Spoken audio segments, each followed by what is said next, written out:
Cylinder. This is my daughter Chelsea Cylinder. We're Cylinder, and we're here to talk about movies. It's Chelsea's birthday today, by the way. Yay! And the three movies we want to talk about are... A Million Ways to Die in the West, starring, written by, and directed by Seth MacFarlane. Edge of Tomorrow, starring Tom Cruise and Emily Blunt. And The Fault in Our Stars, starring Shailene Woodley.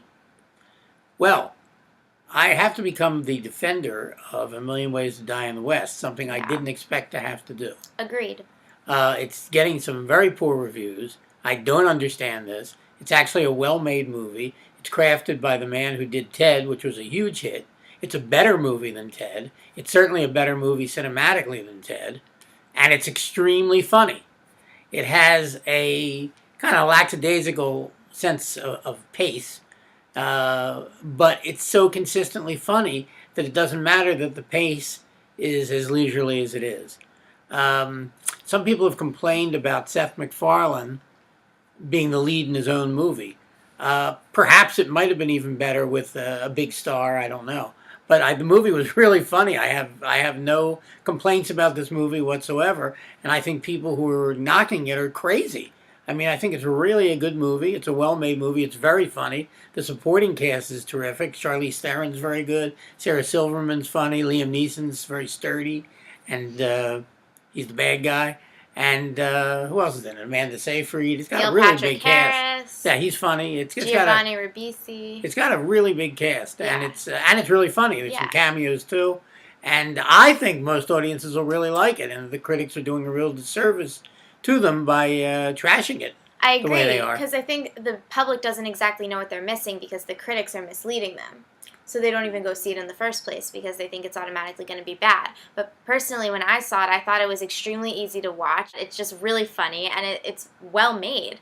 And it's just something that the public would normally really enjoy, especially if they like Ted. Like, there's no reason why they wouldn't like this. And it seems when there's this kind of humor in other movies, the public generally likes it. So The there's public really, eats it up? Yeah, there's no reason why the public wouldn't like this. Well, one reason the public doesn't seem to be taking to it is something that I kind of take umbrage with, and that's the fact that the public doesn't seem to like Westerns.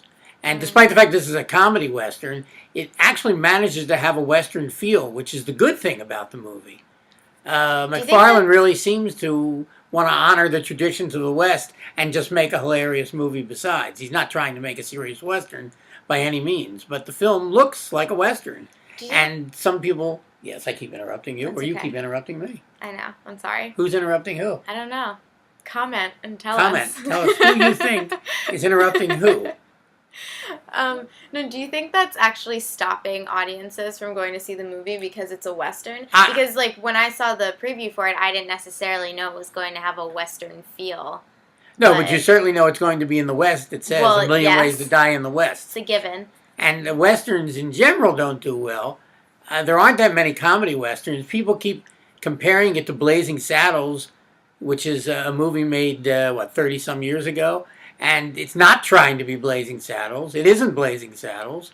And there haven't been that many comedy Westerns that have been successful really since Blazing Saddles. Prior to Blazing Saddles, there were movies like Cat Ballou that were very funny. An obscure movie called Waterhole Number 3 that Blake Edwards was a producer on that was very funny. But there aren't that many comedy Westerns that work. This one really works. It does. It really does. A movie that doesn't work is the new Tom Cruise movie. Yeah. And I think it's really weird. You just told me that the critics liked that movie. Well, I read that so far the film hasn't been released yet, as of the time we're doing this at least. But apparently it's running like 90% on Rotten Tomatoes, which is makes absolutely no sense to me. Nor does the movie. Yeah, well, the movie, it kind of, it like makes sense-ish. The movie does make sense. Ish. You gotta just go with it. But, yeah. I didn't particularly like this movie. I thought, I'll give this to Tom Cruise. I thought he was very enjoyable. I thought he actually kept the movie going because he was good to watch. And Emily Blunt was good, too. The two of them were good. The thing is, the movie's just, it's just too long, I think, and it's just unnecessary. And especially the first half of the movie, I don't really want to say, I don't want to spoil anything, but it just gets really boring and really repetitive. And I think boring is the only word I can use for it, because I kept watching it and I was just thinking, like, okay, all right, is it over? Oh, nope, it's still going. And so that's not really how you should feel when you're watching a movie, in my opinion. What do you think? I think the movie's going to be a colossal flop.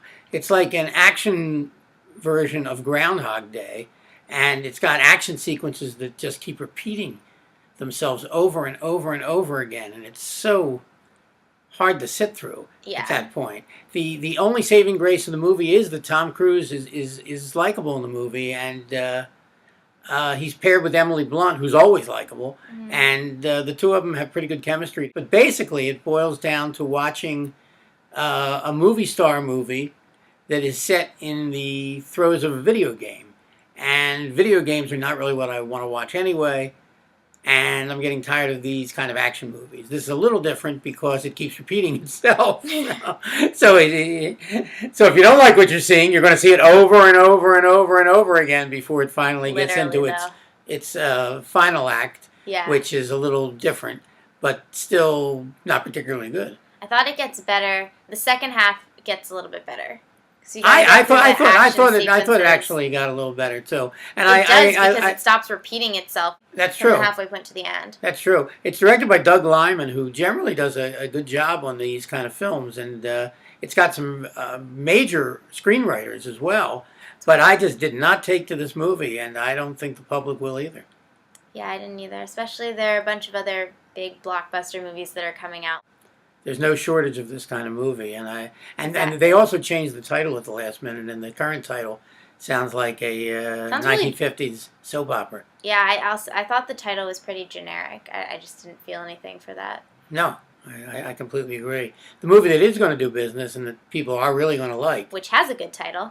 A great title. It's a title, of course, taken from the book. The title is The Fault in Our Stars. This is a great title. To me, it's not a great movie, but it's a great title. So we got something to work with to begin with. And it has Shailene Woodley, who is extremely good. She's been good in everything I've seen her in.